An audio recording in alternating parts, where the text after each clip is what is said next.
Salut à vous, les accros à l'octane, ici Zéro Gaz, plein de jazz. Et si vous regardez bien le calendrier, puis par la fenêtre, vous réaliserez qu'on a basculé dans une réalité maudite où le monde de l'automobile est officiellement parti en vrille. Bienvenue en 2026, l'époque où à la place de vrais pur sang mécaniques, on essaie de nous refourguer des pots de yaourt sur roulette. Sérieusement, jetez un œil autour de vous, on ne vous vend plus des voitures. On vous vend un abonnement numérique pour vous chauffer le cul, des tablettes tactiles aussi grandes qu'un écran de cinéma, et bien sûr, ces magnifiques moteurs écolos, avec la cylindrée d'une brique de jus de pomme, assemblée avec du papier alu, du scotch et les rêves humides des mecs du marketing. Si vous, pauvres âmes naïves, pensez que c'est ça le progrès technique, j'ai une très mauvaise nouvelle pour vous. On vous a bien enfumé. Ce n'est pas du progrès, c'est un plan de business cynique, pondu par un expert comptable sous Prozac. Les géants de l'industrie n'ont aucun intérêt à ce que vous gardiez la même caisse pendant 10 ans. Ce qu'ils veulent, c'est que, pile poil 3 ans plus tard, à la seconde même où la garantie expire, votre précieuse bagnole se transforme en citrouille. Ils ont besoin que le turbo pisse l'huile partout, que la boîte auto se désintègre en confetti et que le devis de réparation vous oblige à vendre un rein. Leur but est simple, faire de vous un locataire à vie qui leur versera du pognon jusqu'à la tombe. Mais aujourd'hui, on va mettre un grand coup de pied dans leur combine. J'ai épluché des centaines de bulletins de service interne, chiants comme la pluie, j'ai discuté avec des mécanos à l'ancienne, le genre qui a encore du cambouis sous les ongles, et finalement, je les ai trouvés. 3 anomalies dans la matrice. 3 bagnoles que des ingénieurs honnêtes ont réussi, par miracle, à sauver des griffes des managers rapaces. Ce n'est pas juste un moyen de transport, c'est votre façon de faire un doigt d'honneur à tout ce système de surconsommation débile. Allez, on décortique ça. On part en croisade contre l'ennemi public numéro 1 de votre portefeuille. Cet élément que les gens du marketing vous vendent comme le summum de l'évolution des transmissions. Mais que n'importe quel mécano honnête appellera le moyen le plus sûr de vous mettre sur la paille, sans chemise et probablement sans envie de vivre. On parle bien sûr de Sa Majesté la boîte CVT, cette saloperie à variation continue qu'on vous refourgue sous prétexte d'une douceur de conduite incroyable et d'une économie de carburant fantastique. Mais personnellement, dans ces belles promesses, j'entends autre chose. J'entends le bruit de la caisse enregistreuse du concessionnaire qui est déjà en train de vous imprimer la facture pour le remplacement complet de l'organe. Soyons honnêtes un instant, avant que vos yeux ne se noient dans le gras de la com des constructeurs. Une boîte CVT moderne, c'est un produit jetable. Sa durée de vie, par une coïncidence extraordinaire, est calculée pour correspondre pile poil à la fin de votre leasing ou de la garantie, soit 150 000 km. Et puis salut, terminus, tout le monde descend. La courroie se met à patiner comme une savonnette dans une douche. Les poulies se bouffent et la limaille de fer remonte joyeusement dans le bloc hydraulique pour le flinguer, sans espoir de retour. Et vous voilà, en plein milieu de l'année 2026, à admirer votre belle bagnole qui n'avance plus en découvrant le devis. Le remplacement d'une CVT sur une berline classique vous coûtera entre 4 500 et 6 000 euros. Pensez-y une seconde. Ce n'est pas juste une réparation chère, c'est une condamnation à mort financière pour une voiture d'occasion. C'est le prix d'un rein au marché noir. Pour le constructeur, c'est tout bénef. Il veut que vous jetiez votre caisse à la casse et que vous reveniez en rampant pour signer un nouveau crédit. Mais c'est là que Honda déboule sur scène et fait ce que les autres, la queue entre les jambes, n'ont pas osé faire. Dans un monde où Toyota, Nissan ou Renault sont prêts à coller leur CVT moisi sur des tondeuses à gazon pour économiser 3 francs 6 sous, les ingénieurs de Honda nous ont laissé une porte de sortie, une véritable faille dans la matrice de l'obsolescence programmée. Cette faille, c'est la Honda Civic avec le moteur 1,5 litre turbo et, roulement de tambour, une boîte de vitesse manuelle à 6 rapports. Vous n'avez même pas besoin de retenir des codes usines compliqués. Cette boîte n'a pas de nom marketing ronflant, parce que les chefs-d'œuvre n'ont pas besoin de pub. Vous cherchez une seule chose dans les annonces. 3 pédales, cherchez la bonne vieille boîte méca à 6 vitesses. Dans l'idéal, avec le système Rev Match qui met le petit coup de gaz pour vous au rétrogradage, histoire de vous faire sentir pilote, même quand vous vous traînez dans les bouchons pour aller chercher la baguette. C'est votre ticket d'or pour le club des immortels, votre cheat code pour des vies infinies dans ce jeu de survie. Pourquoi j'en suis si sûr ? Eh bien, comme des comptables de la mafia, comptons votre argent. Suivez bien. Si la CVT claque, vous préparez 6 000 euros et une boîte d'anxiolytiques. Si l'embrayage de la boîte méca lâche, et croyez-moi, ça n'arrivera pas avant 200 000 km, à moins que vous ayez appris à conduire avec un pilote de rallye, le kit embrayage complet avec le volant moteur vous coûtera 400. Allez, grand maximum 600 €, pause comprise. La différence est de 10 fois. C'est 10 fois moins cher d'entretenir une voiture qui vous donne des émotions et un sentiment de contrôle qu'un déplaçoir sans âme qui vous emmène d'un point A à un point B avec le dynamisme d'un phoque anémié jusqu'à ce que sa boîte explose. Je sais ce que vous pensez. Je sens déjà les doigts qui s'agitent au-dessus des claviers pour parler des moteurs catastrophiques. Vous avez sûrement en tête la panique sur les forums à propos des moteurs de la série L15. Les sceptiques vous diront qu'un litre 5 turbo, ce n'est pas fiable, que c'est un moteur de tondeuse et que ça souffre de dilution de l'huile par l'essence, transformant votre lubrifiant en soupe. Oui, je ne vais pas le cacher. En 2018, c'était un vrai problème. Le moteur avait tendance à envoyer du carburant dans le carter, surtout l'hiver sur les petits trajets à froid. Mais les ingénieurs de Honda ne se sont pas tournés les pouces. J'ai vérifié les bulletins de service des 2 dernières années. Ils ont complètement réécrit le logiciel de gestion de la montée en température du moteur et modifié le design du séparateur d'huile. Sur les versions du moteur avec l'indice L15CA, monté sur les derniers modèles, le problème est totalement réglé. Si vous ne coupez pas le contact toutes les 5 minutes par moins 10 degrés pour économiser 3 gouttes d'essence, votre niveau d'huile ne bougera pas d'1 millimètre. En plus, ce bloc a une marge de solidité dont les concurrents allemands ne peuvent que rêver. La chaîne de distribution, ici, ne se détend pas comme l'élastique d'un vieux slip au bout de 100 000 km. Elle tient la distance si vous y mettez une huile de qualité. Bref, pas de l'huile de friture en promotion. Et maintenant, parlons de ce qui ne se mesure pas en argent. Parlons de l'âme, de cette vibe qu'on a perdue. Quand tous les géants de l'automobile sont devenus fous et ont commencé à installer de fausses boîtes manuelles dans leurs voitures électriques, pensez à cette idiotie. Un simple joystick en plastique qui imite le passage des vitesses pour tromper votre cerveau. Vous savez ce qu'a fait Honda. L'ingénieur en chef du projet a déclaré publiquement qu'il ne participerait pas à cette mascarade. Il a dit que l'imitation, c'est pour les poupées gonflables et la bière sans alcool. Que c'est une insulte à l'intelligence du client. Il vous respecte. Il vous croit assez malin pour faire la différence entre un vrai mécanisme vivant et un gadget en toc qui vibre. C'est pour ça que la Honda Civic en boîte manuelle en 2026, ce n'est pas un signe de pauvreté, comme essaient de vous le faire croire les propriétaires de SUV à crédit. C'est le choix éclairé d'une élite. Le choix de celui qui veut maîtriser une machine complexe, sentir les pignons s'engrener, et pas juste appuyer sur un bouton drive sur un gadget. Regardez même l'intérieur. Ces aérateurs en nid d'abeille, ce n'est pas du plastique chinois bas de gamme qui pèle au bout de 2 ans et qui grince comme les articulations d'un retraité. C'est une vraie pièce en métal. Elle est froide au toucher. Elle rigidifie la planche de bord et elle respire la qualité. Pendant que les concurrents grattent sur chaque vis, Honda met des matériaux nobles là où vous les touchez tous les jours. Alors, quel est le bilan pour notre premier héros ? Vous avez une voiture qui ne vous demandera pas 6 000 € pour une réparation, vous forçant à vendre l'argenterie de mamie. Vous avez un moteur dont les maladies de jeunesse ont été soignées par des ingénieurs, pas des marketeux. Et surtout, vous retrouvez ce sentiment oublié, presque interdit, de contrôle total. C'est vous qui décidez quand passer la vitesse. Pas un ordinateur, pas un écolo de Bruxelles, pas un algorithme. Vous. La Honda Civic manuelle est une gifle monumentale à tous ceux qui pensent que l'automobile doit être un appareil électroménager jetable. C'est une forteresse qui tiendra bon quand les autres tomberont en poussière. Mais comme on dit, ce n'était que le premier round. On s'est échauffé. Vous avez senti le goût du sang. Parfait, parce que la prochaine fois, on parlera d'une voiture qui a défié tout le marketing moderne en refusant la vache sacrée de l'industrie actuelle, le turbo. Allez, on passe au deuxième client de notre liste et là, franchement, j'ai pas envie de parler, j'ai envie de hurler. Hurler pour que ça résonne dans tous les bureaux de design, de Stuttgart à Séoul. On va mettre le doigt sur une autre plaie purulente de l'industrie auto de 2026. Je parle des écrans. Je parle de ces putains de tablettes pleines de traces de doigts qui ont envahi absolument tout. Tu montes dans une bagnole moderne et t'as l'impression d'être tombé dans le bac de produits électroniques en promo chez Action, pas dans une voiture.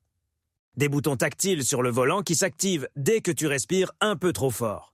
La clim planquée dans le 5e sous-menu d'un écran qui rame plus que la vieille tablette Android de ta grand-mère. Le compteur numérique qui te crame la rétine la nuit, un vrai poste à souder. Tu veux juste baisser le son de la musique pour écouter le GPS ? Eh ben tu peux te brosser. À la place, tu ouvres le toit ouvrant, tu changes le réglage des suspensions, tu likes une vidéo sur YouTube et t'appelles ton ex à 3 heures du matin. C'est pas juste chiant, c'est mortellement dangereux.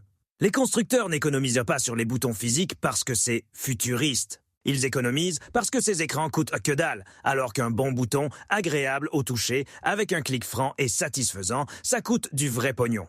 Ils vous vendent de la camelote sous prétexte de minimalisme. Ne tombez pas dans le panneau. Mais là, la Mazda CX-30 entre en scène. Et cette voiture, elle se fout ouvertement de la gueule de toutes les tendances marketing actuelles. Mazda a fait ce pourquoi les youtubeurs tech vendus au budget des grands groupes l'ont détesté. Mais ce pourquoi les vrais conducteurs, les pilotes, sont prêts à leur ériger une statue. Ils ont viré l'écran tactile. Complètement. Fini. Ils vous interdisent de tripoter l'écran en conduisant. À la place, ils ont laissé une molette physique lourde, incroyablement agréable à manipuler sur le tunnel central. Ça, mesdames et messieurs, c'est le niveau d'une BMW d'il y a 10 ans, de l'époque où ils savaient encore faire des bagnoles, pas des abonnements pour les sièges chauffants. Quand Mazda a sorti ça, les journalistes progressistes ont hurlé au scandale, criant que c'était archaïque, une méthode de pépé. Et Mazda, sans un mot, a posé sur la table un énorme dossier de recherche sur la sécurité et a dit « Lisez, bande d'idiots ». Les écrans tactiles multiplient le temps de réaction d'un conducteur face au danger. Pendant que vous jouez les zombies à essayer de viser une icône microscopique sur une vitre qui glisse, sur une route qui secoue, vous parcourez des dizaines de mètres à l'aveugle. Vous êtes un missile sans guidage. Mazda a misé sur la philosophie Jinba Itai. Ça sonne comme un animé de samouraï, mais en fait, c'est ce vieux principe de l'union parfaite entre le cavalier et sa monture. Et vous savez quoi ? Dans des tests à l'aveugle, quand on masquait les logos, des journalistes ont sérieusement confondu l'intérieur de cette CX-30. Une voiture grand public avec celui d'une Lexus ou d'une Audi. Pourquoi ? Parce que c'est silencieux, c'est cossu, et l'ergonomie est pensée comme un cockpit de chasse, pas comme un sapin de Noël dans un centre commercial de province. Maintenant, on jette un œil sous le capot. Et là, mes amis, c'est un scandale pour les Khmers verts et une claque monumentale pour les marketeux. Le monde entier est parti sur le downsizing. On vous vend à longueur de journée des petits moulins à café d'1 litre ou 1 litre 2 gonflés à 150 chevaux. On vous dit que c'est la technologie. Je vais vous dire ce que c'est vraiment. Ce sont des briquets jetables, des moteurs qui tournent à la limite de leur capacité physique en hurlant à la mort. Ils fondent sous la chaleur avant 100 000 km et finissent à la casse.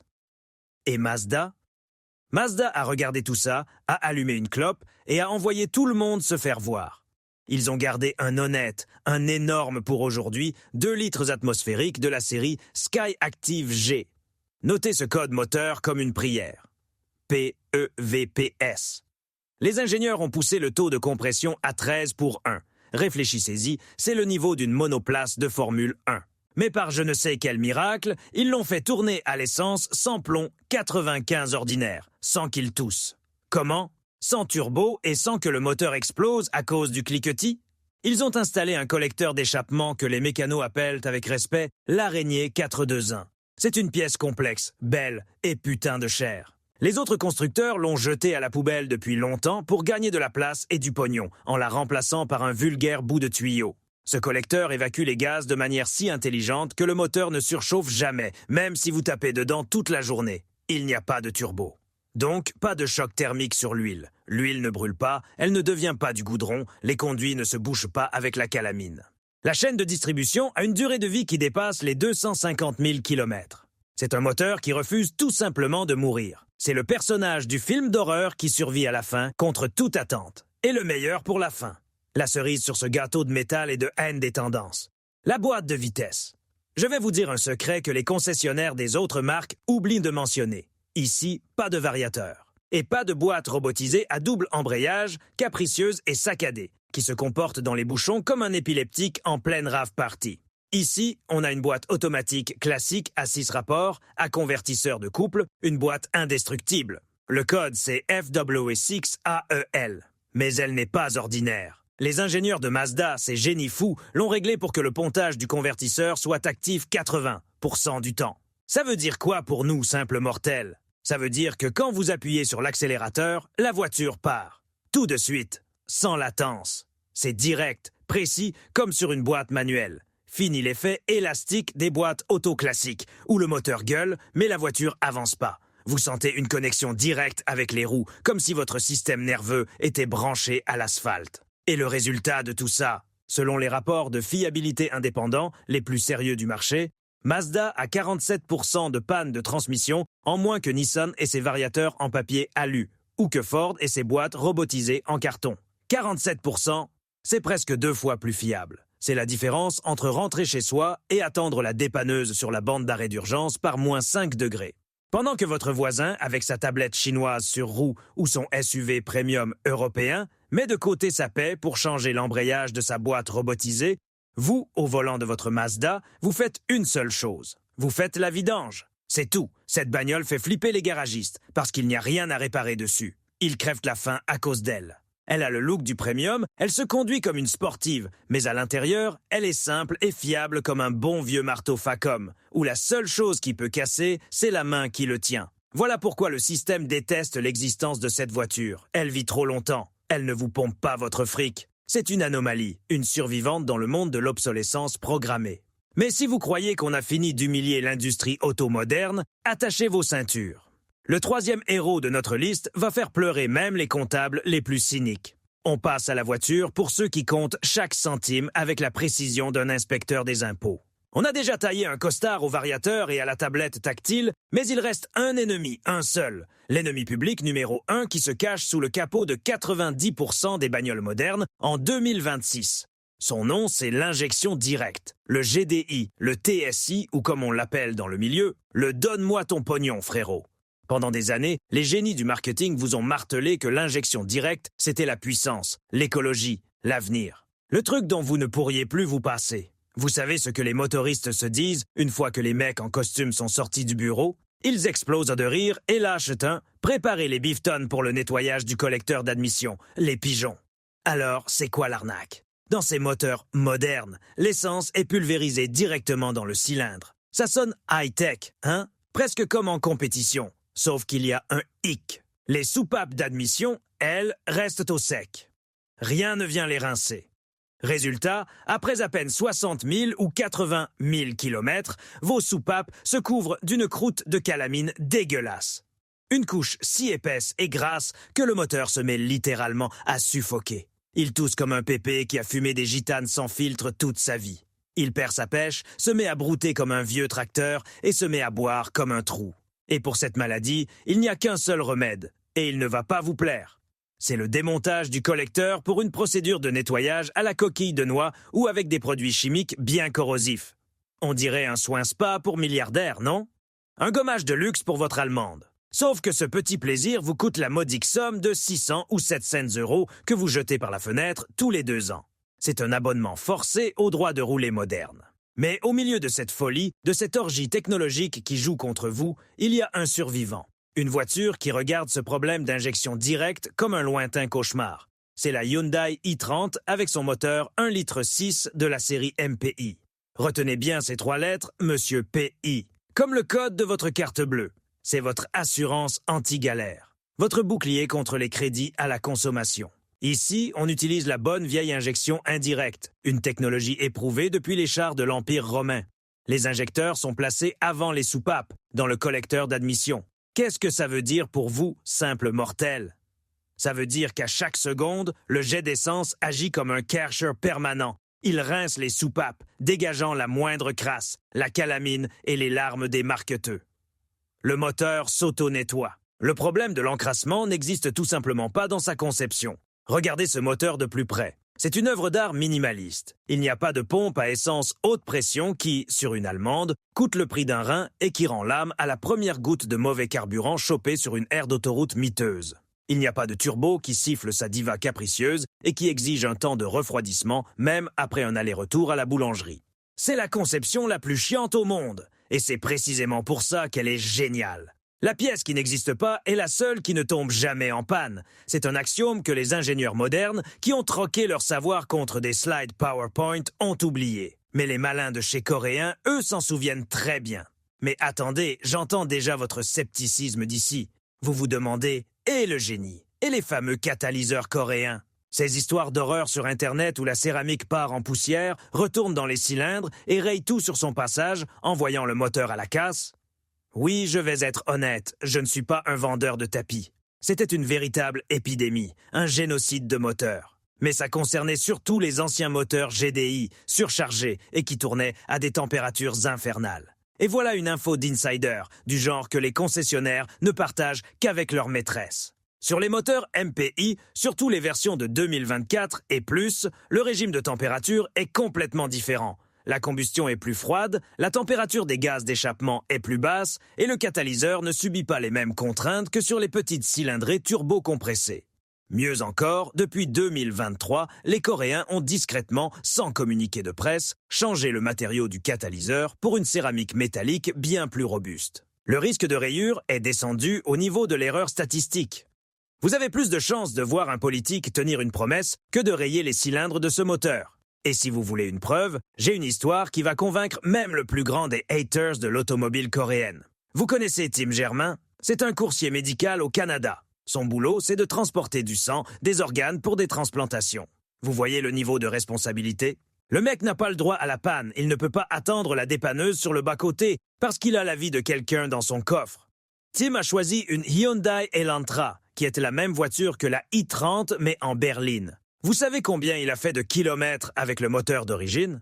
Asseyez-vous. 1 600 000 kilomètres. En mode pied au plancher H24, parce que ces livraisons ne peuvent pas attendre. Qu'est-ce qu'il a changé? L'huile toutes les semaines, comme un parano. Et l'embrayage, c'est tout. Le moteur n'a jamais été ouvert. Ce n'est pas une brochure publicitaire, c'est la dure réalité d'une exploitation non-stop. Et il y a autre chose. Cette voiture n'a pas été mise au point par un stagiaire en marketing. Elle a été réglée par Albert Biermann, une légende. Ce grand monsieur allemand qui a dirigé la division M de BMW pendant 30 ans. Il est parti chez Hyundai et il a appris à cette caisse, simple comme un parpaing, à se comporter sur la route d'une manière qui ferait rougir des concurrentes 3 fois plus chères. Il a volé l'âme de BMW pour la greffer dans une coréenne. Oui, à l'arrière, il y a un simple essieu de torsion. Beaucoup de journalistes en pantalon slim vont faire la fine bouche. Burke, un essieu de torsion, c'est pas premium comme sur une Golf. Et moi je vous dis, c'est magnifique. Sur la suspension arrière, il y a 2 cylindres blocs, 2 bouts de caoutchouc quasi éternels. Comparez ça à la suspension multibras d'une Golf où vous avez 10 bras de chaque côté. En 2026, refaire une suspension comme ça vous coûtera une fortune. Vous allez pleurer chez le garagiste. Sur la i30, il n'y a rien. Rien qui puisse casser. C'est la suspension de l'apocalypse. Cette voiture, c'est le vrai tueur de Golf. Pas sur le circuit du Nürburgring. On s'en fout du circuit quand on est dans les bouchons. Elle la tue par la quantité d'argent qu'il vous restera dans le portefeuille à la fin de l'année. C'est le saint graal de l'ennui. Elle ne vous donne pas d'adrénaline à l'accélération. Elle vous donne un sommeil paisible et la certitude que demain matin, par moins 10 degrés, elle démarrera sans vous réclamer 500 € pour un capteur de position du talon gauche. Dans un monde d'objets jetables, l'ennui est la nouvelle fiabilité. Et la Hyundai i30 est la reine incontestée de ce royaume. Alors les amis de Zéro Gaz, plein de jazz, tirons les conclusions. Qu'est-ce qu'on a au final? Dis-moi dans les commentaires si tu préfères une diva capricieuse ou une compagne fidèle et ennuyeuse. Et lâche ton meilleur pouce bleu si la vidéo t'a ouvert les yeux. Bienvenue dans un monde où Volkswagen vous installe des carters d'huile en plastique, probablement faits avec des pots de yaourt recyclés qui se fissurent sur le premier dos d'âne venu ou si vous les regardez de travers. Un monde où BM essaie de vous vendre un abonnement pour les sièges chauffants, en bloquant avec du code un équipement que vous avez déjà payé. Un monde où Ford impose un start and stop que vous ne pouvez pas désactiver pour de bon. Et ce système tue lentement votre démarreur avec un plaisir sadique à chaque feu rouge. Tout ça pour une goutte d'écologie imaginaire et pour faire plaisir aux tableurs Excel de Bruxelles. Dans ce contexte, une Civic en boîte méca, une Mazda atmosphérique sans hystérie de turbo ou une Hyundai simple comme bonjour, ce ne sont pas juste des voitures. Ce sont les derniers des Mohicans. C'est une espèce en voie de disparition, inscrite sur la liste rouge du bon sens. Ce sont les artefacts d'une ancienne civilisation, celle où les ingénieurs n'étaient pas encore à la botte du service marketing. Les grands groupes détestent ces modèles de toute leur âme de comptable. Ils les méprisent. Pourquoi? Parce qu'elles sont trop fiables. Elles ne tombent tout simplement pas en panne. Elles ne vous saignent pas à blanc après l'achat, privant les concessions de leur super profit. Tant qu'il y en a encore en vente, neuves ou d'occasion avec peu de kilomètres, courez. Foncez, sauvez votre argent.